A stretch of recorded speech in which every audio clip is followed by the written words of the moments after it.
Emily was a curious and imaginative child with big, bright eyes and a smile that could light up the darkest of rooms. But from the moment they stepped foot inside the house, Emily's joy seemed to dim, as if a shadow had settled over her young spirit. It started innocently enough. Emily's parents found an antique doll tucked away in the attic, its porcelain face frozen in a hauntingly lifelike expression.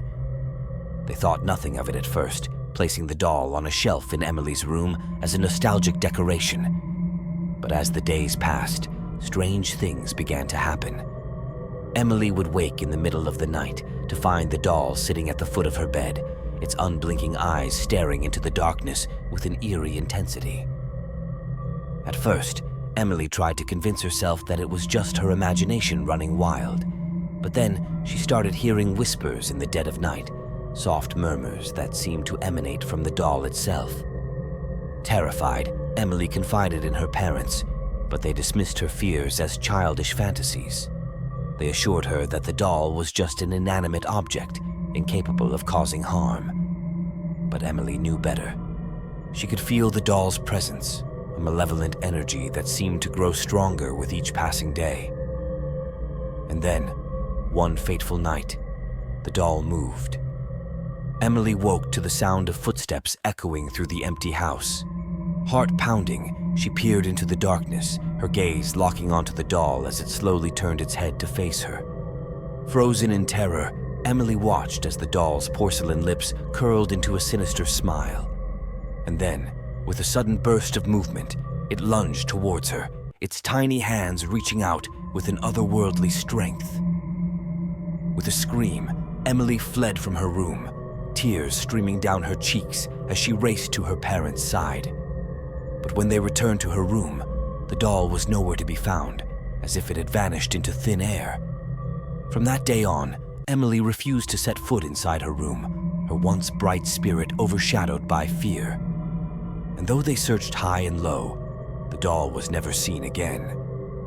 But some nights, when the wind howls through the trees and the shadows grow long, Emily swears she can still hear the whispers of the haunted doll, a chilling reminder of the paranormal forces that lurk just beyond the veil of our reality.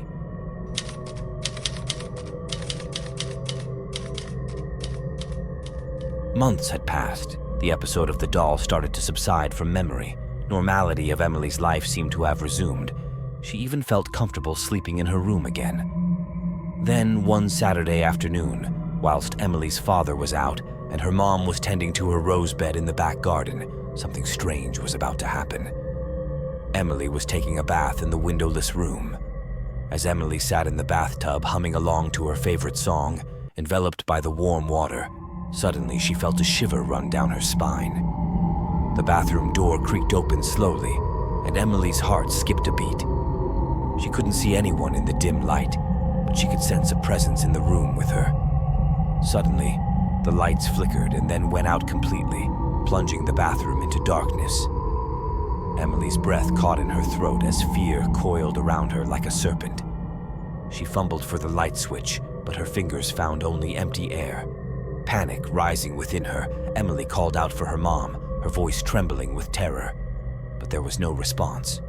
Her mom was outside, unaware of the sinister events unfolding inside the house. And then, as Emily's eyes adjusted to the darkness, she saw it. There, sitting on the bench beside the bathtub, was the doll. Its porcelain face gleamed faintly in the moonlight, filtering through the window, its eyes fixed on Emily with a chilling intensity. Emily's scream echoed off the tiled walls, but she knew it was futile. No one would hear her over the sound of her mom pottering about in the backyard. The doll's lips twisted into a wicked grin as it spoke, its voice a haunting whisper in the darkness. "You can scream all you want, Emily," the doll said, its voice cold and hollow. "But no one will hear you. You belong to me now." Tears welled up in Emily's eyes as she trembled with fear.